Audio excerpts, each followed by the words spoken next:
Hello, it is 5:01. EDUT 5:01, week number 5. It's good to see you again, although I can't see you, but you can see me.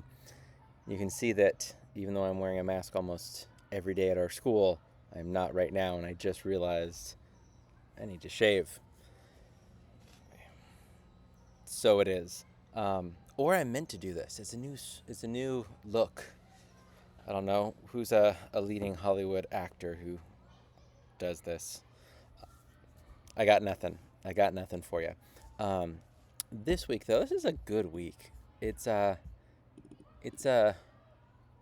easy to overlook week, but it's one of those weeks where the stuff covered is really useful, and some of the workflows you're going to be either learning or kind of mastering this week um, really come in handy. So before we jump into those, let's look at our discussion board post.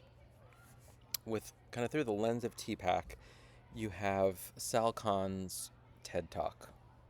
And the title is Let's Use Video to Reinvent Education. And I've noticed something. I've talked about it with a few different people this last week, and my thoughts on it is that the pandemic, for a lot of people, has put technology in like an immediate off-putting reaction.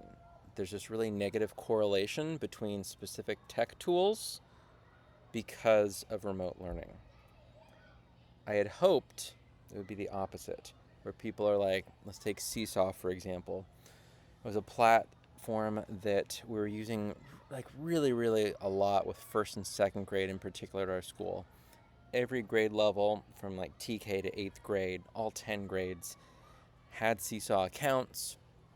There's a 6th grade teacher using it a lot for math, with the idea of like you take your iPad out, and in middle school students were actually capturing like work on whiteboard tables, documenting their work, hitting video, explaining their thinking, which is like, it was all the things you kind of hope for as an ed tech person, certainly for me as a tech director. First and second grade, like there were some kids that were emerging writers and really struggled with any sort of pencil and paper writing, but they can talk, right? So what's a perfect tool for that? Seesaw, because the teacher could post a simple assignment. I think they're called activities. Students get it on their iPad in their Seesaw account, tap on it. Teacher has some written words, also has some audio attached. Student can just hit record, talk with audio, post. Like, what do the high school kids say now? Chef's kiss? That. Only I'm not cool enough to pull that off. I wonder if any adults are. I bet some high school teachers are. I'm not one of those. And then remote learning, and Seesaw in particular, became really the go-to, almost more of an LMS than anything for our younger learners. So anyone below 5th grade, teachers were creating daily activities in Seesaw. Students were daily posting to Seesaw. And because so many teachers and students had already been using it, it was about as seamless as one could hope for. There were all kinds of hiccups and bumps in the road, but it really went pretty well. And here we are 2.5 years after remote learning started, and so many teachers are just like, oof, like Seesaw, no. It's like, wait, like formative assessment. This is such a great tool for your first grade team to capture student thinking. And every time I have this conversation with a teacher, so far, it's been like, oh, I never really thought of that. I'm just like I get it. I really do. You know, like the last 2 years in education has been like really traumatic for all of us in very different ways. But that tool in particular is like, it's so powerful for students, but there's this negative correlation. And so when I see, and like when I rewatch things like Sal Khan's TED Talk, like we had it, and then we've lost it. And it kind of breaks my heart.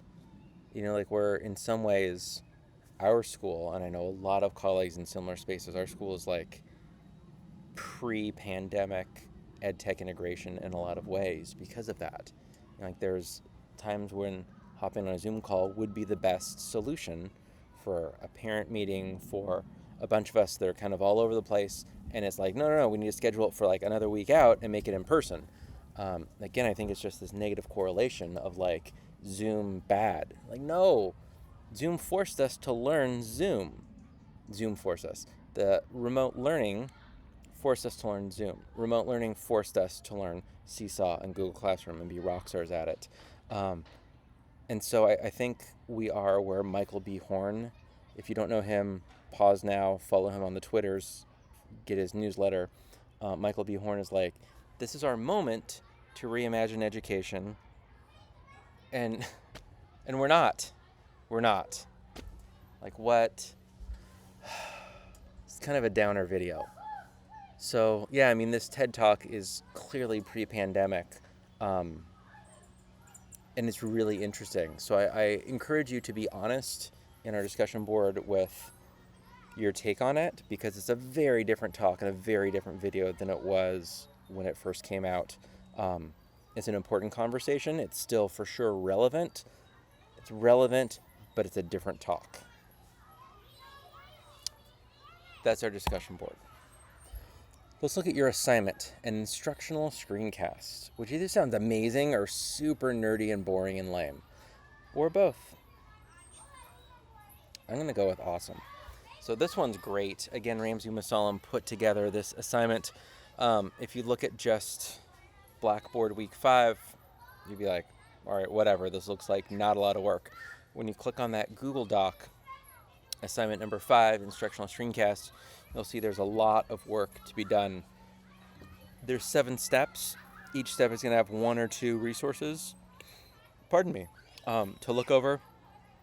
So for sure, again, I say it almost every week, don't wait until Sunday afternoon to open up that Google Doc and look at it. This is one of those where I'm going to encourage you to use the right tool for the right job. What you're going to do is Google Slides plus Screencastify. Amazing. Like, it's a really important tool that you should have in your tool belt. But it's also a Venn diagram, right? So that's in the middle. On one side, you get just video, which is me. Hi. I choose to do just this instead of put myself in the corner because I'm already, unless you're full screening me, which I don't know. If you are, cool. I'm already small on your screen. And so I figure, like, I'll just make myself full screen and you can just click on stuff on your own. Like, you don't need to see me clicking on things when you can click on it yourself. You're like, why won't he scroll? That's what I always do in videos. I wish they would scroll up or go back. He went too fast. And I pause, but I'm like, I want to see this part of the screen while you're talking. So I choose this half of the Venn diagram, just the circle by itself, which is just using QuickTime Player. I can also just use my phone and just record video. Only video. And I talk about things that you can see.